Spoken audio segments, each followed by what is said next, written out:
হরে কৃষ্ণ। কৃষ্ণনগর ঘূর্ণি গাঙ্গুলিপাড়ায় অবস্থিত শ্রীগোপাল মন্দিরে আজ আমরা শ্রীমদ্ ভাগবত গীতা গ্রন্থ আস্বাদন করছি। আমরা আস্বাদন করছি অধ্যায় 13 ক্ষেত্রজ্ঞ বিভাগ যোগ, শ্লোক সংখ্যা 22। শ্রী গুরুদেবকে নমস্কার, ভগবান শ্রীকৃষ্ণকে নমস্কার, ভগবান শ্রী নারায়ণকে নমস্কার, ভগবতী দুর্গা দেবীকে নমস্কার। মুকং করতি বাচালং পঙ্গুং লঙ্ঘয়তে গিরিম যৎকৃপাতমহং বন্দে পরমানন্দ মাধবম। এখন আমরা শ্রীমদ্ ভাগবত গীতার 13 অধ্যায়ের 22 সংখ্যক শ্লোকটি আস্বাদন করছি। উপদ্রষ্টা অনুমন্তা চ ভর্তা ভোক্তা মহেশ্বরঃ পরমাত্মা ইতি চ অপি উক্ত দেহে অস্মিন পুরুষঃ পরঃ। এখন আমরা এই শ্লোকটির অন্তর্গত শব্দগুলির অর্থ জেনে নেব। অস্মিন এই, দেহে দেহে, পরঃ পরম, পুরুষঃ পুরুষ, উপদ্রষ্টা উপদ্রষ্টা, অনুমন্তা অনুমোদনকারী, ভর্তা ভরণকর্তা, ভোক্তা ভোগকর্তা, মহেশ্বরঃ মহেশ্বর, চ ও, পরমাত্মা পরমাত্মা, ইতি এইভাবে, অপি ও, উক্ত কথিত হন। তাহলে এই শ্লোকটির বঙ্গানুবাদ কি দাঁড়ালো? এই দেহে পরম পুরুষ উপদ্রষ্টা, অনুমোদনকারী, ভরণকর্তা, ভোক্তা, মহেশ্বর, পরমাত্মা এই রূপে কথিত হন। এখন আমরা এই শ্লোকটির অন্তর্নিহিত ভাব আস্বাদন করছি। ভগবান শ্রীকৃষ্ণ এই শ্লোকে বললেন যে পরম পুরুষ এই দেহে উপদ্রষ্টা রূপে থাকেন। এখন আমরা উপদ্রষ্টা কথাটির অর্থ জেনে নেব। উপ অর্থ নিকটে থেকে, দ্রষ্টা কথার অর্থ যিনি দেখেন, উপদ্রষ্টা কথার অর্থ যিনি নিকটে থেকে দেখেন কিন্তু কোনো কার্যে লিপ্ত হন না, মোটা কথায় সাক্ষী। কিভাবে পরম পুরুষ দেহে সাক্ষী রূপে থাকেন? আমাদের দেহটিকে একটি বৃক্ষের সঙ্গে তুলনা করা হয়েছে।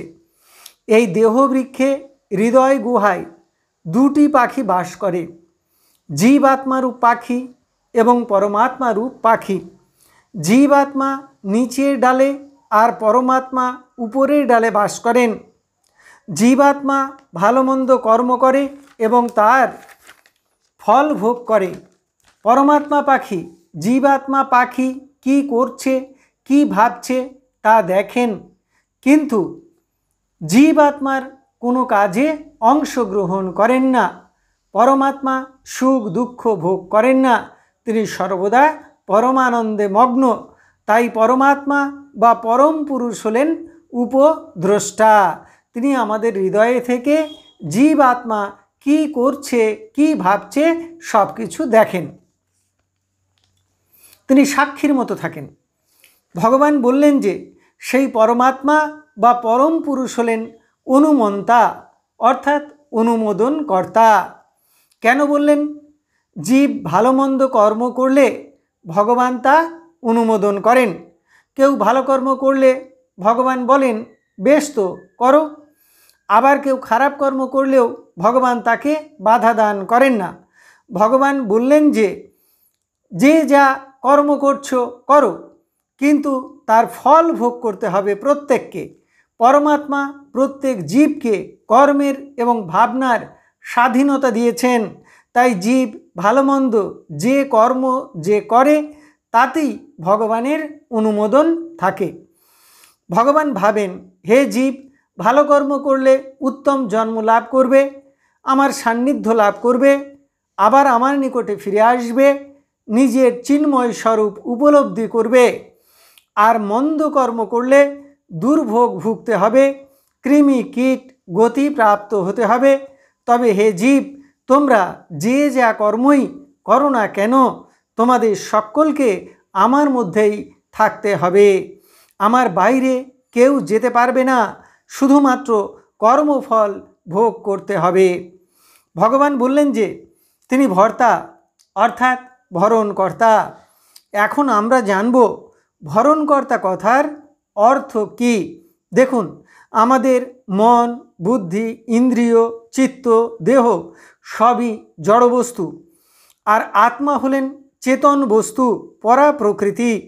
কিন্তু দেহের মধ্যে আত্মা এবং পরমাত্মার অবস্থানের জন্য আমরা হাত পা নাড়তে পারি, চোখে দেখতে পারি, কানে শুনতে পারি ইত্যাদি, মন দিয়ে ভাবনা করতে পারি, বুদ্ধি দিয়ে বিচার করতে পারি, ইন্দ্রিয়গুলি দিয়ে দর্শন, শ্রবণ, স্বাদ গ্রহণ, গন্ধ গ্রহণ, স্পর্শ গ্রহণ, হাঁটা, চলা, কথা বলা ইত্যাদি নানা কাজ করতে পারি।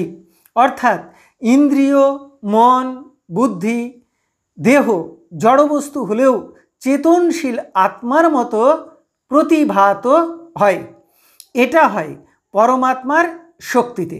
দেহের মধ্যে পরমাত্মা আছেন, তাই এটি সম্ভব হয়।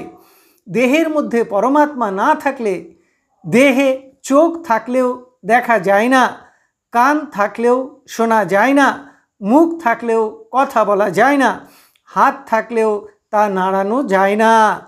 তখন সেই দেহকে বলে মৃত দেহ। তাই পরমাত্মাকে দেহ, মন, বুদ্ধি, ইন্দ্রিয়ের, চিত্তের ভরণকর্তা বলা হয়। আবার ভগবানই আমাদের অন্ন বস্ত্র দান করে ভরণ পোষণ করছেন, তাই তাকে ভরণকর্তা বলা হয়। ভগবান বললেন আমি ভোক্তা। দেখুন, পরমাত্মার সঙ্গে জড়ের কোনো সম্পর্ক নেই। খাওয়া, পরা, সুখ, দুঃখ, কর্মফল এই সকল কিছুই ভোগ করে ত্রিগুণের দ্বারা বন্ধনগ্রস্ত জীবাত্মা। কিন্তু জীবাত্মা পরমাত্মার অংশ, অবিচ্ছেদ্য অংশ, তাই মূল কর্তৃত্বটি বর্তায় পরমাত্মায়। তাই ভগবান বললেন তিনি ভোক্তা বা ভোগকর্তা।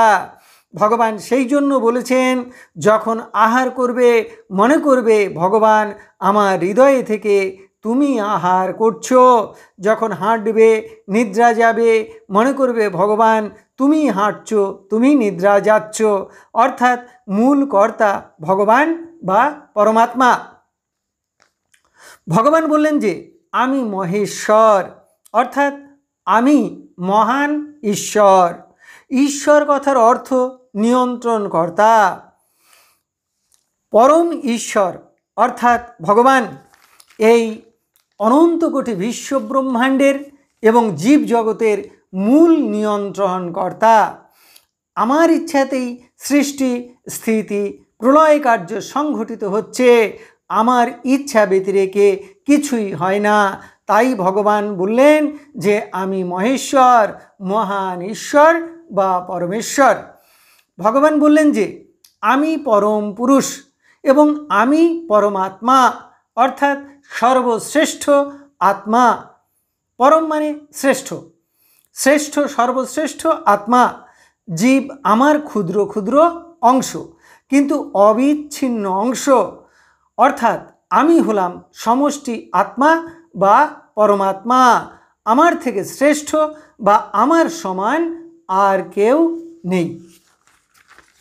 তাহলে এতক্ষণ আমরা শ্রীমদ্ ভাগবত গীতার 13 অধ্যায়ের অর্থাৎ ক্ষেত্র ক্ষেত্রজ্ঞ বিভাগ যুগের 22 সংখ্যক শ্লোকটি আস্বাদন করলাম। আমি শ্লোকটি আরও একবার পড়ছি। এই দেহে পরম পুরুষ উপদ্রষ্টা, অনুমোদনকারী, ভরণকর্তা, ভোক্তা, মহেশ্বর, পরমাত্মা এই রূপে কথিত হন। এখন আমরা শ্রীমদ্ ভাগবত গীতার মাহাত্ম্য পাঠ করছি। শ্রী ভগবান উবাচ গীতা নামানি বক্ষ্যামি গুহ্যানি শৃণু পাণ্ডব কীর্তনাৎ সর্ব পাপানি বিলয়ং যান্তি তৎক্ষণাৎ।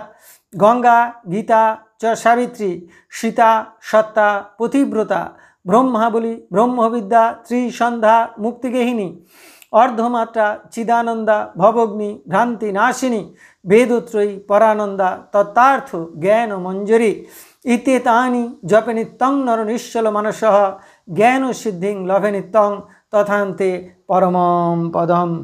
হরি ওম তৎসৎ। এখন আমরা ভগবান শ্রীকৃষ্ণের চরণে প্রার্থনা জানাচ্ছি।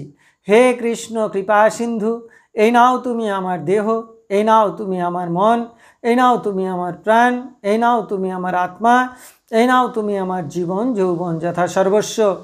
হে কৃষ্ণ কৃপা সিন্ধু, এই দেহ মন প্রাণ আত্মার মধ্য দিয়ে তোমার ইচ্ছাই তুমি পূর্ণ করো।